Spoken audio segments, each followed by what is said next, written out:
Olá pessoal, tudo bem? Bom, vamos para a nossa próxima aula de processo do trabalho.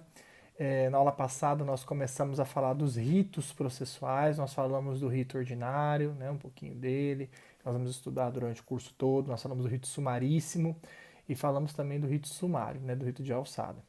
Bom, hoje nós precisamos analisar um pouquinho dos ritos especiais. A doutrina trabalhista do processo do trabalho traz que nós temos três ritos especiais, que seria o dissídio coletivo, a ação de cumprimento e o inquérito judicial para apuração de falta grave. Eu coloquei para vocês aí na apostilinha esses três ritos, a base legal de cada um. Eu vou comentar com vocês esses artigos, o essencial de cada um, e a gente vai analisar três questões no final, questões que já caíram em prova da OAB, para que vocês possam, então, entender um pouquinho de como esses ritos especiais são na prática, tá? Eles são chamados de ritos especiais, né, ações de rito especial, porque eles não estão certinho, eles não enquadram certinho dentro do rito ordinário, nem do sumaríssimo, nem do sumário. Então eles têm peculiaridades diferentes, ou seja, questões, detalhes diferentes do rito ordinário, do sumário, do sumaríssimo. Por isso que a doutrina chama de rito especial. Veja, não está na lei que essas três medidas, o dissídio coletivo, a ação de cumprimento, o inquérito judicial para apuração de falta grave, a lei não traz que elas são de rito especial. Tá? A doutrina que traz que, como elas possuem detalhes que são diferentes no procedimento, diferentes do rito ordinário, do sumaríssimo do ordinário, então a doutrina resolveu denominá-los que essas medidas possuem um rito especial, um procedimento especial. Então, quais são essas três medidas que nós vamos estudar? Acabei de falar.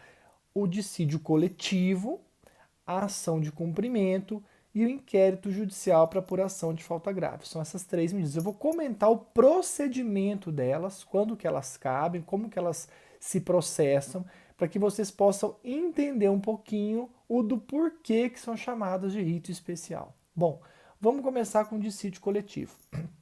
O dissídio coletivo está previsto no artigo 114, parágrafo 2º da Constituição Federal e também no artigo 856 e seguintes. É o segundo aí, eu coloquei inquérito judicial, nós vamos falar primeiro do dissídio coletivo e da ação de cumprimento, depois eu falo do inquérito.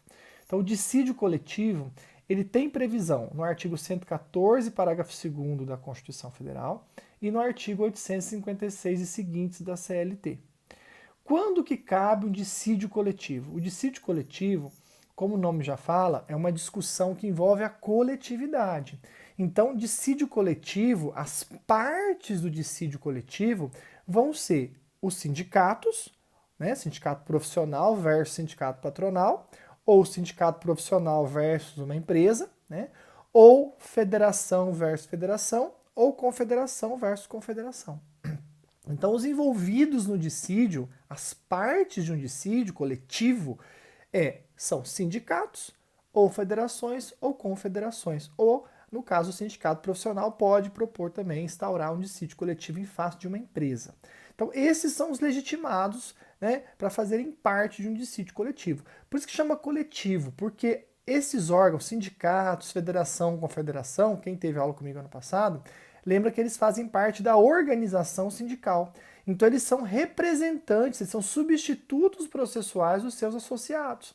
Por isso que chama dissídio coletivo, porque a discussão ali, o resultado dessa discussão vai ser para uma coletividade, não vai ser para uma pessoa, não é um dissídio individual. Então dissídio coletivo quer dizer, eu não preciso ter um monte de gente no polo passivo, não, eu vou ter no polo passivo e no polo ativo pessoas, no caso jurídicas, que representam e substituem uma coletividade. No nosso caso específico, os dissídios coletivos são instaurados por sindicatos, ou federações, ou confederações. Tá bom? A empresa normalmente acaba sendo ré em muitos do dissídio quando ela é parte. Tá? Mas o comum, para a gente ficar mais perto do nosso dia a dia, nos nossos tribunais, são dissídios coletivos envolvendo sindicato profissional e sindicato patronal. O que a gente precisa entender? Quando que cabe um dissídio coletivo? Quando que instaura-se um dissídio coletivo? Antes de tudo, é importante a gente relembrar, né, do ano passado, em que existe a negociação coletiva. né, existe a negociação coletiva. E nessa crise que a gente está vivendo da pandemia, né, a última medida provisória que saiu aí envolvendo questão de redução de salário e tal, tem uma parte que só pode ser reduzida se tiver negociação coletiva. Negociação coletiva, então, envolve ou um acordo coletivo, que é entre o sindicato e uma empresa, sindicato profissional e uma empresa, né? Então, uma empresa gostaria de reduzir salários, dependendo de uma faixa de salário, a medida diz que tem que ser por negociação coletiva. Então, veja, a negociação coletiva ela se traduz ou no acordo coletivo ou na convenção coletiva. O acordo coletivo é realizado entre o sindicato profissional e a empresa para resolver uma situação daquela empresa. Aquela empresa vai buscar o sindicato para tentar solucionar um problema dela. A convenção coletiva é entre sindicatos. Então, os sindicatos vão sentar e vão decidir como vai ficar a regra para toda a categoria naquela cidade ou naquela região. Então, negociação coletiva acaba acontecendo, quando existe uma negociação coletiva, acaba acontecendo a realização de um acordo coletivo ou a realização de uma convenção coletiva. Quando essa negociação é frustrada, quando eu tenho a frustração da negociação coletiva, ou seja, não sai o acordo coletivo e não sai a convenção coletiva, aí que nós vamos pensar no dissídio coletivo. Aí que o sindicato, normalmente o profissional, que não teve o seu pleito atendido pelo sindicato patronal ou pela empresa, né, muitas vezes, é mais comum pelo sindicato patronal, na elaboração da convenção coletiva, ele vai então buscar o judiciário trabalhista, porque a Justiça do Trabalho é a única no mundo que tem competência para julgar o dissídio coletivo. Né? O que a Constituição traz é que as partes poderiam levar esse dissídio para arbitragem, ou seja, elas poderiam eleger um árbitro para resolver esse problema delas. Mas a Constituição dá uma faculdade para as partes. Se elas recusarem a arbitragem, elas podem buscar o judiciário trabalhista. E no Brasil é muito comum não se buscar a arbitragem, é raro buscar a arbitragem, porque as partes, os sindicatos, preferem buscar a Justiça do Trabalho, porque lá tem mais de um juiz, os tribunais que vão analisar o dissídio coletivo, né? E, neste caso, cabe recurso ainda. A gente sabe que a sentença arbitral é irrecorrível. Então, no Brasil é muito comum que as partes envolvidas busquem os tribunais, a Justiça do Trabalho para resolver. Então, o que eu preciso para um dissídio coletivo? De uma negociação coletiva frustrada. Eu preciso que as partes que tentaram um acordo coletivo, no caso, sindicato profissional e empresa, ou sindicato profissional e sindicato patronal, na hora de tentar uma convenção coletiva, se ocorre a frustração dessa negociação coletiva, ou seja, tem que provar para o tribunal que foram várias tentativas frustradas. Quando eu falo tribunal, é porque a vara do trabalho não pode julgar dissídio coletivo. A competência para julgar dissídio coletivo ou é do TRT ou é do TST. Vai depender da abrangência do dissídio. Se é um dissídio que fica em Londrina e região, vai ficar dentro do Tribunal do Paraná, então o dissídio vai começar no Tribunal Regional do Paraná. Eu vou instaurar o dissídio no TRT do Paraná.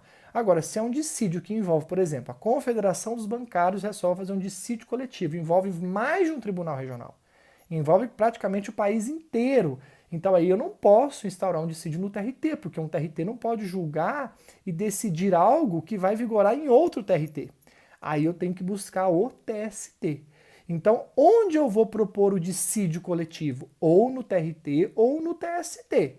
Se ficar a discussão, a abrangência ficar dentro do próprio TRT, dentro do Paraná, Londrina e região, eu instauro o dissídio no TRT do Paraná. Se a discussão envolver mais de um tribunal regional, aí eu tenho que instaurar o dissídio coletivo no TST. A única exceção é São Paulo. São Paulo tem 2 tribunais, TRT da 15ª, que é Campinas, e TRT da 2ª região, que é a capital. Quando envolve um dissídio coletivo, que envolve a área do TRT da 15ª e o TRT da 2ª, o dissídio tem que ser instaurado no TRT da 2ª região. Mas aí é uma regra específica para São Paulo. Qualquer outra situação em que envolva mais de um tribunal regional, a área de abrangência daquela convenção coletiva envolve mais de um TRT, com a exceção de São Paulo e Campinas, o dissídio tem que ser instaurado, buscado, proposto, ajuizado no TST, lá no Tribunal Superior do Trabalho. Quem vai julgar dentro do TST é a seção de dissídios coletivos. tá? Sessão de dissídio coletivo que vai julgar o dissídio coletivo, certo? Então veja, para eu instaurar um dissídio, eu já sei que ele é nos tribunais, eu já sei que ele não é da vara, eu já sei que eu tenho que ter várias tentativas frustradas, porque o tribunal vai perguntar, o tribunal vai analisar, eu tenho que provar nesse dissídio que eu tentei várias vezes aquela negociação coletiva e que ela não deu certo. Eu tenho que juntar as atas de assembleia, juntar a documentação que comprova que os sindicatos tentaram esse dissídio e não funcionou. Feito isso, a gente precisa analisar o seguinte: existem 3 grandes tipos de dissídio. O dissídio de natureza econômica, que é um dissídio, por exemplo, mais comum, que busca reajuste de salário, é um dissídio que discute reajuste de salário, cláusulas econômicas.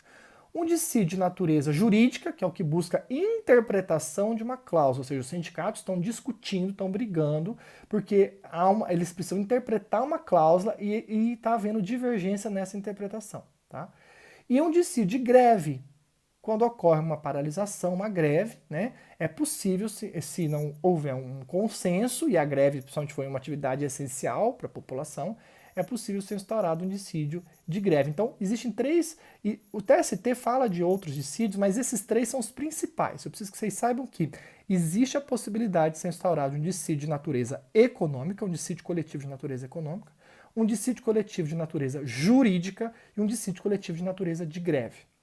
O dissídio de natureza econômica é o único que, para ser instaurado, a Constituição exige que os 2 sindicatos estejam em comum acordo. Ou seja, o sindicato profissional tentou um reajuste de salário de, 10%, e o patronal ofereceu 2%.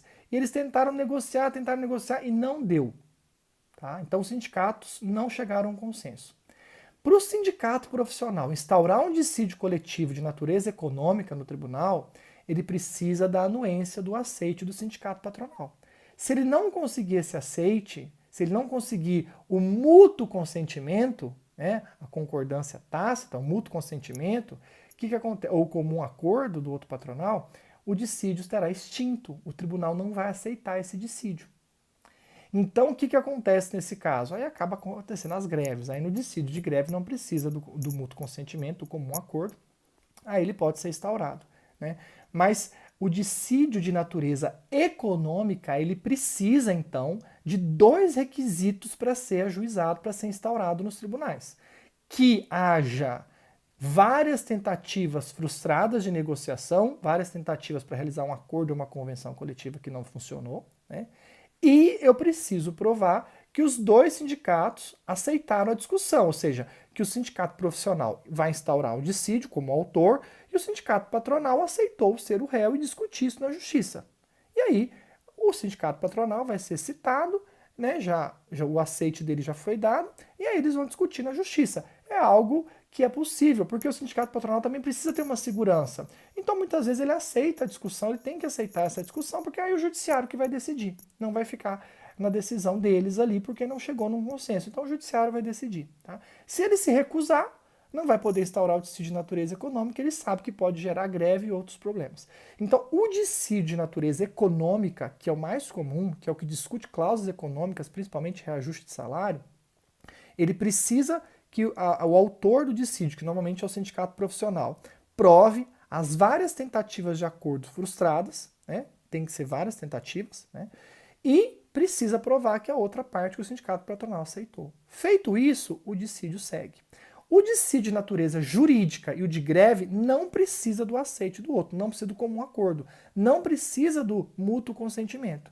Basta existir a comprovação de que várias tentativas foram frustradas para resolver a greve ou para resolver aquela interpretação. Os sindicatos tentaram sentar para poder chegar à interpretação melhor daquela cláusula e não deu certo, então eles instauraram um dissídio de natureza jurídica. Ou tentaram várias negociações para resolver a questão da greve, não deu certo, então eles instauraram um dissídio de greve. No caso do dissídio de greve, o Ministério Público também pode ser autor. É o único caso que o Ministério Público pode ser autor. No caso do dissídio de greve, nos outros ele não pode ser autor. Tá? Ele vai ser sempre, nos outros, custos legis, ou fiscal da ordem jurídica. Tá? Então, o Ministério Público do Trabalho, em qualquer dissídio coletivo, ele é fiscal da ordem jurídica. No de greve, ele pode ser autor. É o único que ele pode ser autor. Então, veja, nós entendemos que dissídio coletivo envolve sindicato ou federação ou confederação e ou muitas vezes a empresa é ré. Então não vai ser o sindicato patronal, vai ser a empresa ré, quando o objeto do dissídio foi o acordo coletivo frustrado. Se foi uma convenção coletiva frustrada, então vão ser os sindicatos, ou as federações, ou as confederações que vão ser partes nesse dissídio. Vimos que o Ministério Público vai ser fiscal da ordem jurídica em todos eles, mas no de greve ele pode ser autor. E aí eu disse para vocês que para ser instaurado um dissídio coletivo de natureza econômica, eu preciso de provar várias tentativas frustradas e o comum acordo dos dois, ou seja, o sindicato profissional precisa que o réu aceite discutir judicialmente, senão não tem dissídio coletivo de natureza econômica. O dissídio coletivo de natureza jurídica e o de greve não precisa do mútuo consentimento. Basta provar as várias tentativas de acordo frustrada naquele sentido. O de natureza jurídica envolve uma discussão de interpretação de cláusula. As partes não chegam em um consenso em qual é a melhor interpretação e o judiciário vai dizer qual é. E no caso da greve, as partes não chegam a um consenso para resolver a greve e o judiciário trabalhista vai dizer qual é. Respeitado esses requisitos, instaurado o dissídio coletivo, seja de natureza econômica, de natureza jurídica ou de greve, onde esse dissídio vai ser instaurado? No tribunal. Se ficar dentro do próprio tribunal, a discussão ficar dentro da própria região, vai ser instaurado no TRT. Se extrapolar a área de um TRT, com exceção de São Paulo, que eu já falei para vocês, o dissídio é no TST. Ok? Instauramos o dissídio coletivo, porque as negociações foram frustradas. No caso de natureza econômica, as partes aceitaram discutir em juízo. Para quem que vai esse dissídio? Então, aí que é o procedimento especial que a gente tem que ficar antenado. Qual que é o procedimento especial? O dissídio coletivo é instaurado no tribunal e ele vai para o presidente do tribunal fazer a única tentativa de acordo que existe no processo aqui. Veja, no processo, no rito ordinário, nós temos pelo menos 2 tentativas de acordo, uma no começo e uma no final. Aqui só vai existir uma única tentativa de acordo no início do processo, feita pelo presidente do tribunal. Se for no TRT, presidente do TRT. Se for instaurado no TST, o presidente do TST. Então é feita uma única tentativa de acordo. Se der certo, homologa essa sentença normativa, a decisão do dissídio coletivo chama sentença normativa, porque ela cria uma regra.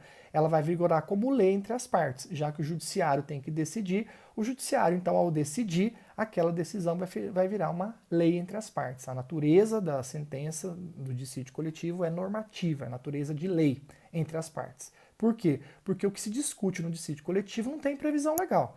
O objetivo das negociações coletivas é criar novas regras, criar novos direitos. Por exemplo, um reajuste de salário.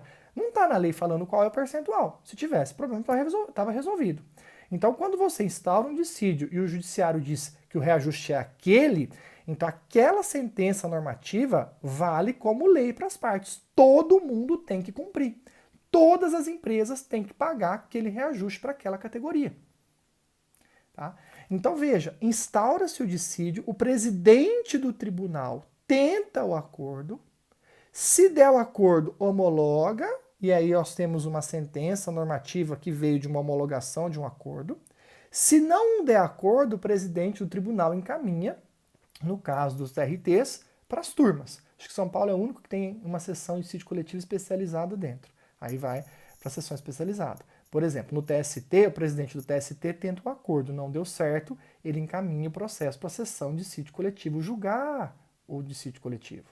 No caso do Paraná, o presidente do Tribunal do Paraná tenta o acordo, não dando certo, ele vai distribuir para uma das 7 turmas que existem no TRT. Então, no caso, as turmas, né, que vão... a CLT fala que deveria ser o tribunal pleno. O tribunal pleno que deveria julgar isso. Mas aí depende muito do regimento interno de cada tribunal. Tem tribunal que manda para as turmas e tem tribunal que realmente manda para o pleno. Então para a gente saber certinho, a gente precisa analisar o regimento interno de cada tribunal. A CLT diz que nos TRTs é o tribunal pleno que vai fazer esse julgamento do dissídio coletivo. No TST, a sessão de dissídio coletivo. Mas tem regimentos internos que não prevêem que vá para o tribunal pleno, que prevêem que vá para as turmas. Tem tribunal que nem tem turma, né, os tribunais menores. Mas, para a prova, a gente tem que entender que é o tribunal pleno, então o presidente do tribunal regional tenta o acordo, não deu, ele encaminha para o tribunal pleno. Se eu estou no TST, o presidente do TST tenta um acordo, se não deu, ele encaminha para a sessão de dissídio coletivo. E aí o procedimento vai ser um procedimento muito parecido com o recurso. O presidente do tribunal tentou o acordo, não deu, o processo então vai ser julgado no TRT pelo Pleno, no TST pela SDC, né? Vai ter um relator, vai ter um revisor, né? E vai ter a sessão de julgamento. E o Ministério Público do Trabalho, muitas vezes, participa na sessão de julgamento. E o Ministério Público vai escolher se ele quer dar o parecer dele escrito antes do relator ou se ele quer deixar para participar da sessão de julgamento. Então veja, o Ministério Público ele vai atuar como fiscal da ordem jurídica. Então, qual que é o procedimento de um dissídio coletivo? Assim que é instaurado e foi cumprido os requisitos, o procedimento é que ele seja, então, encaminhado ao presidente do tribunal para tentar o acordo. Não deu o acordo, o processo segue no TRT, no Pleno, no TST para a SDC e vai ser indicado um relator para esse dissídio coletivo. Esse relator vai ter um revisor e vai colocar em pauta para julgamento. Nesse julgamento, o Ministério Público do Trabalho, se não quis dar o parecer escrito antes do relator, ele é intimado para poder vir dar parecer oral na sessão de julgamento. E aí, desse julgamento, sai o que a gente chama de sentença normativa, que é a decisão do dissídio coletivo. Essa sentença normativa, ela pode vigorar por até 4 anos. É o tribunal que vai decidir. Então, veja, o acordo e a convenção dura até 2 anos. E a sentença normativa pode durar até 4 anos. Está no artigo 868, parágrafo único, se não me engano, da CLT. A sentença normativa pode durar até 4 anos. Então, veja, o procedimento do dissídio foge muito ao que a gente está acostumado de uma ação de rito ordinário, né? E aí nós vamos entrar no seguinte detalhe. Bom, foi instaurado o dissídio coletivo, se deu acordo, ótimo. Se não deu acordo, o dissídio foi julgado e saiu a sentença normativa. Essa sentença normativa, ela é lei entre as partes. Ela precisa ser cumprida. As empresas têm que cumprir essa sentença normativa. E se a empresa não cumprir? Aí que vai caber a ação de cumprimento. A ação de cumprimento é uma ação, como se fosse uma reclamação trabalhista, que vai ser ajuizada na vara do trabalho, do local da prestação de serviço, onde o empregado sozinho, individualmente, ou o sindicato, mas aí a ação de cumprimento, ela é um rito, ela é dissídio individual. O dissídio coletivo é uma coisa, a ação de cumprimento é um dissídio individual. A ação de cumprimento é a ação que o sindicato profissional ou o empregado vai promover na vara do trabalho para fazer a empresa cumprir a sentença normativa. Veja, a sentença normativa não é um título executivo, é o nome, sentença normativa. Ela não é condenatória, nem constitutiva, nem declaratória. Ela é normativa, ela é uma lei que vai vigorar entre as partes. Então veja, a sentença normativa, quando não está sendo cumprida, a parte que está se sentindo prejudicada, no caso o empregado ou os empregados da empresa, se forem vários, eles vão falar com o sindicato. E o sindicato, então, vai propor essa ação de cumprimento, ajuizar essa ação de cumprimento na vara do trabalho do local da prestação de serviço.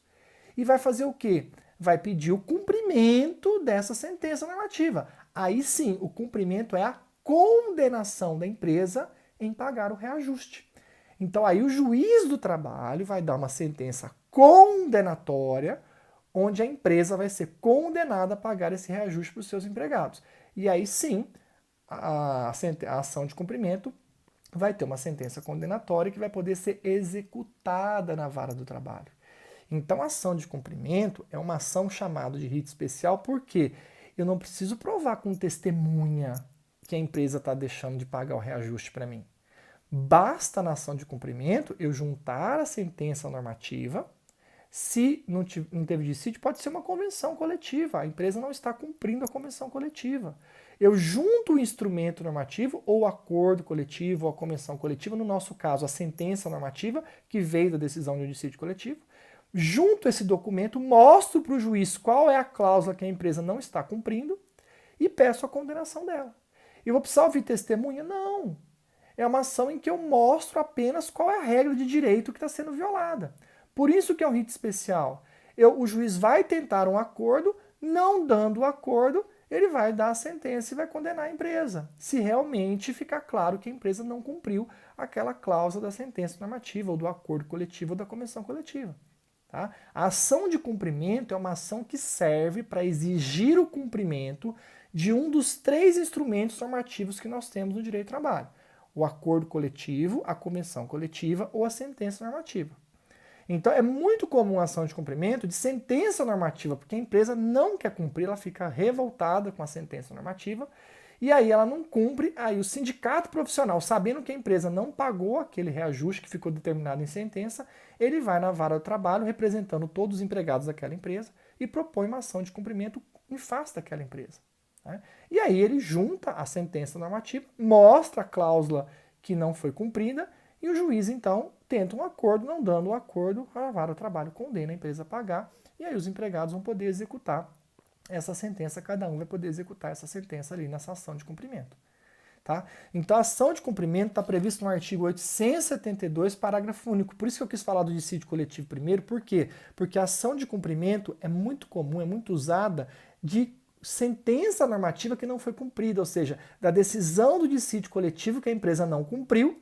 Então, o sindicato profissional ou o empregado sozinho, o empregado pode individualmente propor na vara do trabalho do local da prestação de serviço, ele propõe a ação de cumprimento, exigindo que a empresa cumpra aquela sentença normativa. Tá? E aí sim a empresa é condenada a pagar. Então, por que é rito especial? Porque eu não tenho necessidade de prova testemunhal, de audiência, de instrução. É uma ação que eu preciso apenas juntar o instrumento normativo que está sendo violado e provar para o juiz: olha, o meu olerite está aqui, tá vendo ó, o quanto eu ganhava no mês passado e quanto eu estou ganhando agora. É a mesma coisa, não teve reajuste, ou teve um reajuste menor do que está na sentença. Então eu só provo com documentos, né, junto à sentença, junto os olerites, eu provo com documento que a empresa não está cumprindo aquilo ali. Então eu não preciso levar testemunho, não preciso de uma instrução. A instrução vai se restringir à prova documental dos autos. Tá? Se a prova documental convencer o juiz, condenação vai existir. Se não convencer o juiz então julga improcedente a ação de cumprimento e a empresa não tem que pagar nada. Tudo bem? Então isso é ação de cumprimento e isso é dissídio coletivo. Tá? E aí nós temos a última ação, que é de rito especial, que é o inquérito judicial para apuração de falta grave. O inquérito judicial para apuração de falta grave também está na CLT, no artigo 853, 854 e 855. E o inquérito judicial para apuração de falta grave é uma medida em que a empresa vai propor, sempre a empresa. A empresa vai propor contra um empregado, mas não é qualquer empregado. É um empregado que tenha uma estabilidade. E não é qualquer estabilidade. Tá? O inquérito judicial para apuração de falta grave é muito comum as empresas ajuizarem, é na vara do trabalho. Veja, só o dissídio coletivo que é nos tribunais. Tanto o inquérito judicial para apuração de falta grave quanto a ação de cumprimento é competência da vara do trabalho.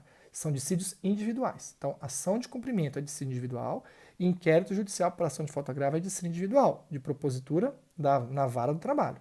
O dissídio coletivo nos tribunais. Tá? Veja, o inquérito judicial, então, é uma ação da empresa, é do empregador. Quando? Quando ele tem um empregado estável, por exemplo, um dirigente sindical, tá? E esse dirigente sindical, então, ele comete uma falta grave.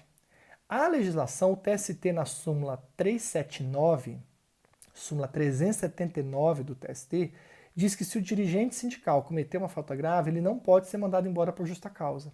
A empresa tem que provar essa falta grave na justiça, através do inquérito judicial para apuração de falta grave. Então, por exemplo, não é qualquer estável, tem que ser alguns estáveis. O dirigente sindical é um deles, tá? É o pacífico. Se cobrar nas provas de vocês, se vocês forem fazer prova de concurso, até mesmo no dia a dia, tá? O único caso que a gente vê no dia a dia, nas provas, é o dirigente sindical. Se a empresa tem um dirigente sindical dentro dela, então, por exemplo, uma universidade tem um professor que é dirigente do sindicato dos professores. Ele foi eleito. Então, ele é estável. Se ele comete uma falta grave, a instituição de ensino não pode mandá-lo embora por justa causa, igual faz com uma gestante, com um acidentado, que não precisam do inquérito judicial. Ela manda ele embora? Não. Ela vai ter que ajuizar uma ação de inquérito judicial para apuração de falta grave na vara do trabalho, né? E vai ter que provar para o juiz que esse dirigente cometeu a falta grave. Segundo Carlos Henrique Bezerra Leite, tem 5 estáveis que precisariam do inquérito judicial. Veja, não é pacífico. O único que é pacífico, o único que é tranquilo, o único que está sumulado é o dirigente sindical. O dirigente sindical, se ele cometer falta grave, ele foi eleito pelo sindicato dos trabalhadores, ele tem que passar pelo inquérito judicial. A empresa só pode demiti-lo por justa causa se provar na justiça a falta grave nesse inquérito judicial. Tá? O dirigente é o único que é tranquilo, que é pacífico. Os outros 4 que eu vou falar para vocês, tem doutrinador que concorda e doutrinador que não concorda. O Bezerra Leite fala que são 5 estáveis que precisam do inquérito judicial, que a empresa tem que propor esse inquérito na Justiça do Trabalho para poder demiti-los por justa causa. O dirigente, o representante dos trabalhadores no Conselho Curador do FGTS, então o representante dos trabalhadores no Conselho Curador do FGTS, o representante dos trabalhadores no Conselho Nacional de Previdência Social, representante dos trabalhadores no Conselho Nacional de Previdência Social, o representante dos trabalhadores nas comissões de conciliação prévia, então o representante dos trabalhadores nas comissões de conciliação prévia, e os diretores de sociedade cooperativas, os diretores, os presidentes, né, os diretores, presidente de sociedade cooperativa, o presidente de sociedade cooperativa, eleito pelos cooperados. Eu comentei isso ano passado com vocês. O que eu preciso que vocês entendam agora é o procedimento. Então agora, se vocês não precisam decorar isso, eu não vou cobrar isso na prova. Vocês precisam saber que, por exemplo, o dirigente sindical, se ele cometer falta grave, né, principalmente o foco no dirigente, porque é pacífico, está na súmula 379, o dirigente sindical, se ele cometer falta grave, a empresa não pode mandá-lo embora por justa causa, como faria com uma gestante, com um acidentado, com um membro da CIPA. A empresa vai ter que propor na vara do trabalho, local da prestação de serviço, uma ação chamada inquérito judicial para apuração de falta grave. Qual que é o prazo que a empresa tem para propor o inquérito judicial? 30 dias da suspensão do empregado. Então, o dirigente vai cometer uma falta grave, a empresa vai dar uma suspensão nele ali, né? Uma suspensão que não pode nunca passar de 30 dias, senão vira rescisão injusta do contrato. Então, ela vai dar lá uma suspensão de 1, 2 dias para justificar, né? E ela tem 30 dias da suspensão, segundo a CLT, para instaurar esse inquérito judicial, um prazo decadencial. O Supremo Tribunal Federal fala que é um prazo decadencial. Tá? Na apostila de processo que eu postei para vocês no comecinho do curso da OAB, tem lá inquérito judicial, tem tudo isso que eu estou falando também. Tá? Então veja, o prazo que a empresa tem para propor esse inquérito judicial por ação de falta grave é 30 dias da suspensão do empregado, é um prazo decadencial. Quando a empresa propõe esse inquérito judicial por ação de falta grave, o juiz vai então, citar o empregado estável, que é o dirigente sindical, ele vai ser citado, ele vai poder contestar, vai ser chamado para uma audiência de conciliação, até aí igual ao rito ordinário, né? Na audiência de conciliação, não dando acordo, o juiz então vai prosseguir e vai marcar uma instrução. Onde está a diferença do procedimento do inquérito judicial para um rito ordinário normal? Na quantidade de testemunhas. No rito ordinário, cada parte pode ouvir até 3 testemunhas. No caso do inquérito judicial por apuração de falta grave, cada parte pode ouvir até 6 testemunhas. Até 6. Isso é muito cobrado em prova e você tem que saber. Se você um dia estiver propondo uma ação dessa para a empresa ou estiver contestando para o dirigente sindical, que é o estável, você tem que saber que é possível se utilizar de até 6 testemunhas para cada parte.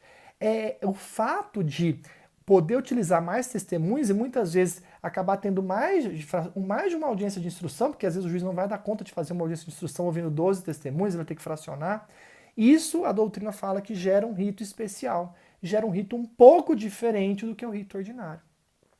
Então a ação de inquérito judicial por ação de falta grave, com esse detalhe dela ter o prazo dela ser decadencial, 30 dias a suspensão do empregado, e a empresa ter que provar a falta grave utilizando de até 6 testemunhas, até 6, e o empregado também pode usar até 6 testemunhas, no caso o empregado vai ser réu e a empresa vai ser autora. Isso faz com que a doutrina chame de rito especial. Né? E aí, ouvidas as testemunhas, não dando o acordo, né? Depois o acordo vai ser tentado no começo e no fim, mas no meio do processo, nós vamos ter uma instrução maior que nos outros processos. Não dando certo o acordo, instruindo tudo certinho, o juiz vai dar uma sentença. Né?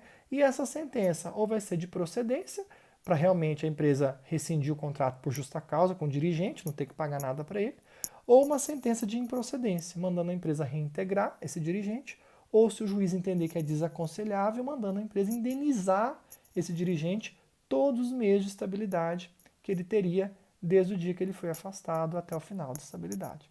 Então veja, o que é importante a gente saber? Que este procedimento é um procedimento que pode ser utilizado até 6 testemunhas para cada parte. Diferente do rito ordinário, que é até 3. Então, veja, eu tenho 3 ações que têm detalhes diferentes. O dissídio coletivo começa nos tribunais, tem uma tentativa de acordo só, que é feita pelo presidente do tribunal, e ele segue um procedimento de um recurso. Né? Depois que o acordo é tentado e não dá certo, vai para um relator, para o revisor, depois para a sessão de julgamento. O Ministério Público é intimado para se manifestar na sessão de julgamento, ou ele pode falar antes do relator, dando parecer escrito em 8 dias. Né? Então você vê um rito diferente. A ação de cumprimento, eu não preciso ter instrução, basta eu juntar o documento, né, a sentença normativa, o acordo coletivo, a convenção coletiva, e provar para a vara do trabalho qual cláusula que está sendo descumprida e exigir o cumprimento, a condenação da empresa naquilo ali. Então não vou ter necessariamente testemunhas.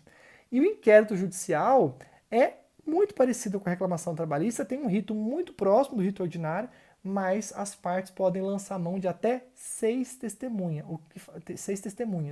o que faz com que a instrução seja um pouco diferente que o rito ordinário.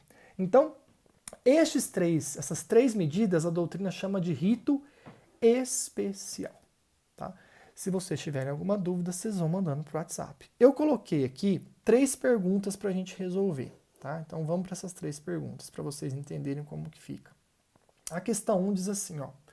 Prolatada a sentença, impugnada via recurso recebido apenas em seu efeito devolutivo em processo judicial, movida por ente coletivo, obreiro, tá, uma ação movida por um sindicato profissional, em face do sindicato patronal, onde se busca estabelecimento de normas coletivas, inclusive reajuste salarial. A empresa Gama Serviços Limitada deixou de implementar o reajuste salarial deferido. Então veja, prolatada uma sentença, impugnada via recurso, apenas recebido no seu efeito devolutivo. Então, quer dizer, ele está falando de uma sentença normativa. Quando ele fala aqui, ó, prolatada a sentença, ele não quer dizer, porque senão ele te dá a deixa. Essa sentença é uma sentença normativa.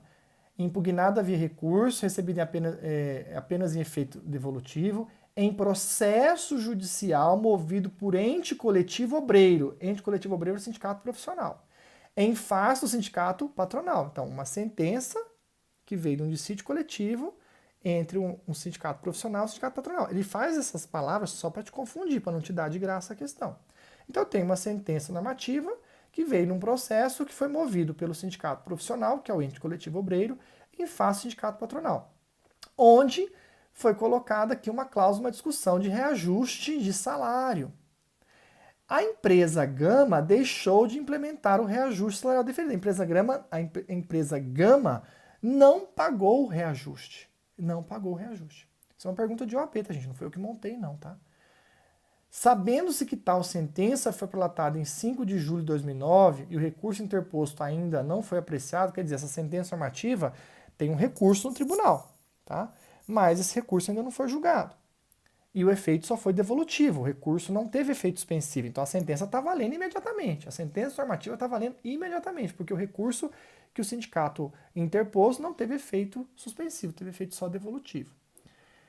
Responda aos itens a seguir, empregando os argumentos jurídicos apropriados e a fundamentação legal pertinente ao caso. Então, só recapitulando. Ele quis dizer que aqui existe uma sentença normativa, que foi feito um recurso dela, com efeito só devolutivo, então essa sentença está valendo imediatamente. Tá? Quem propôs essa ação? Um ente coletivo obreiro, sindicato profissional, em face do sindicato patronal. E a discussão foi reajuste de salário, e ficou determinado, então, nessa sentença normativa, um reajuste de salário, e a empresa Gama não cumpriu esse reajuste de salário que está determinado na sentença normativa. Você podia falar, professor, mas não tinha que esperar o processo acabar? Então, o recurso não teve efeito suspensivo. Então, o sindicato pode exigir que a empresa Gama cumpra esse reajuste imediatamente. Por isso que, na prática, os tribunais acabam dando efeito suspensivo ao recurso, mas não deu. Então, a empresa Gama teria que pagar imediatamente esse reajuste, porque a sentença normativa, o recurso dela não teve efeito suspensivo. Ela está valendo. Né? E aí ele pergunta, na qualidade de advogado procurado por empregado da referida empresa, após 6 de julho de 2011, ou seja, 2 anos aí depois, Qual medida judicial deve ser proposta para garantir a imediata aplicabilidade do reajuste salarial concedido na sentença? Uma pergunta chata, difícil, porque ela não ficou clara. Mas olha, pergunta, qual medida deve ser proposta para garantir a imediata aplicabilidade do reajuste salarial concedido na sentença? É uma sentença normativa. Você tinha que entender isso. É uma sentença que veio de um dissídio coletivo. E essa sentença, por mais que teve um recurso, o recurso não teve efeito suspensivo. Então essa sentença estava vigorando imediatamente. A empresa Gama tinha que pagar esse reajuste já. E como ela não pagou, o empregado pode ajuizar a ação de cumprimento na vara do trabalho, exigindo o imediato cumprimento da sentença normativa, mesmo o processo não acabado ainda. Por quê? Porque o recurso não teve efeito suspensivo. É como se fosse, entre aspas, uma execução provisória. Não pode falar assim porque a sentença normativa não é um título executivo, né? Então veja, uma pergunta chata que você precisava dominar os conceitos, que realmente aqui era um dissídio coletivo, uma ação de sindicato profissional contra o patronal, que essa sentença normativa estava vigorando imediatamente, porque o recurso que foi feito não tinha efeito suspensivo, e que como ela estava vigorando imediatamente, a empresa Gama não pagando o reajuste, a única medida cabível para o empregado exigir o cumprimento dessa sentença normativa imediatamente contra a empresa Gama é a ação de cumprimento na vara do trabalho, com base no artigo 872, parágrafo único da CLT. Era isso. A medida aqui é a ação de cumprimento, porque é a única medida que fazia com que a empresa Gama cumprisse e determinasse o reajuste para os seus empregados. A sentença normativa seria aplicada imediatamente através da ação de cumprimento. Certo? Se tiver dúvida, manda no WhatsApp. A questão 2, ela fala o seguinte: suponha que o advogado de um sindicato de empregados da construção civil, após 5 tentativas frustradas de negociação, 5, junto ao sindicato patronal, então, sindicato dos empregados com patronal, 5 tentativas, entenda necessário provocar a atuação da Justiça do Trabalho para fixação de percentual de reajuste salarial. Então, eles tentaram 5 vezes, viram que não deu certo o reajuste, o acordo em relação ao reajuste, e eles viram que, então, eles vão ter que tentar a discussão na Justiça. Supõe ainda que o sindicato patronal concorde com a providência. Então, ele já está falando, existiram 5 tentativas de acordo frustrada, e o sindicato patronal aceitou discutir na Justiça, porque precisa do comum acordo previsto no artigo 114, parágrafo 2º da Constituição.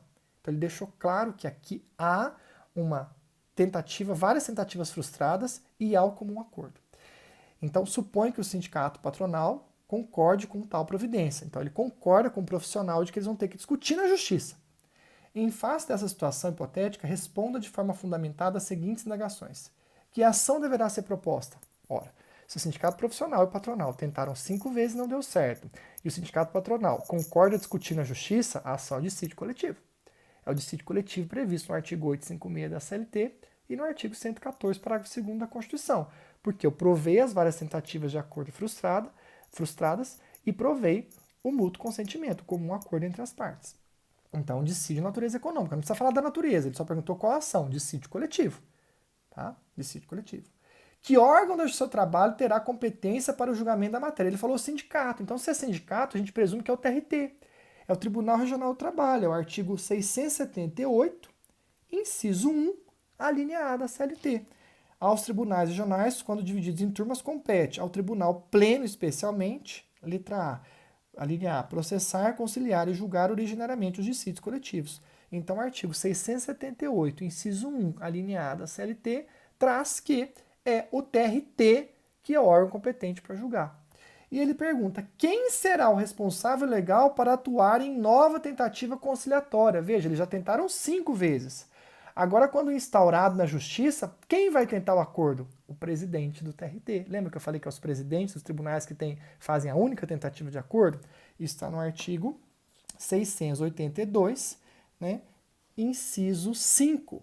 Compete privativamente aos presidentes dos tribunais regionais. Inciso 5. Presidir as audiências de conciliação nos dissídios coletivos. Então, 682, inciso 5 da CLT prevê que quem vai ser responsável por essa tentativa de acordo nesta ação é o presidente do Tribunal Regional do Trabalho. Então, a ação é um dissídio coletivo, nesse caso, o órgão é o TRT e quem é o responsável pela tentativa de acordo é o presidente do TRT. Certo? E a última pergunta, para a gente finalizar, Diz lá, Cláudio é motorista de ônibus da aviação ponto a ponto desde 20 de março de 2018. Nos últimos 3 meses, Cláudio, descumprindo deliberadamente cláusula específica do seu contrato de trabalho, passou a dirigir em alta velocidade, bem como a não respeitar sinais vermelhos, o que acarretou em numerosas multas por infrações de trânsito. Cláudio foi notificado pela autoridade competente de que perdera a habilitação para dirigir veículos. Isso é uma justa causa, viu?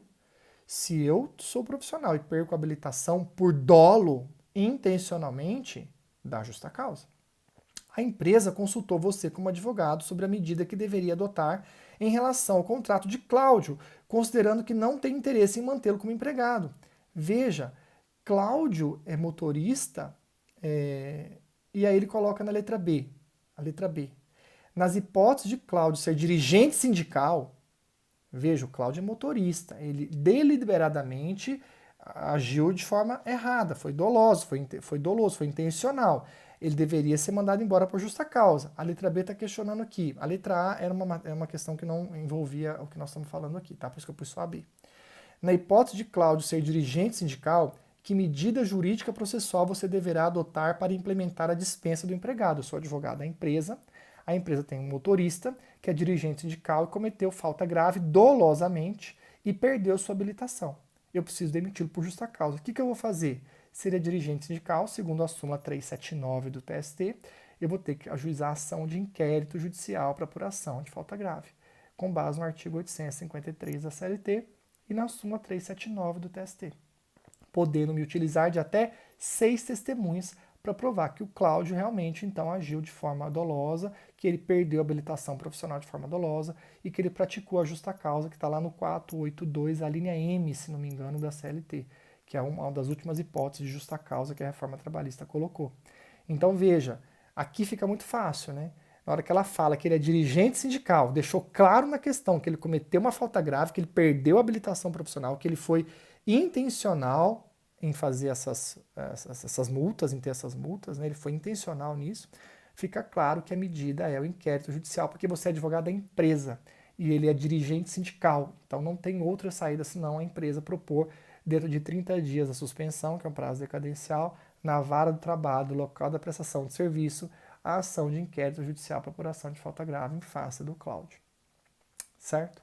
Essas 3 questões foi para mostrar para vocês que esses temas vêm em prova, que por mais que no dia a dia não é tão comum para a gente, como o rito ordinário, sumaríssimo, que são os mais comuns, essas perguntas vêm e a gente tem que estar preparado para as provas de OAB, né? São questões de OAB que eu estou analisando com vocês, né? E está sendo interessante porque às vezes em sala a gente não tem tempo de analisar essas questões. E aqui com vocês eu estou conseguindo ter tempo para poder passar essas questões para vocês e tirar as dúvidas de vocês por WhatsApp, tá bom? Então, se vocês tiverem dúvida, mandem para o WhatsApp, tá? Eu não coloco o gabarito aqui porque eu quero que vocês também pesquisem um pouquinho. Então, essas questões, se vocês jogarem no Google, vai aparecer todos os gabaritos delas, tá bom? Mas são todas questões de OAB, coloquei para vocês aí, tá?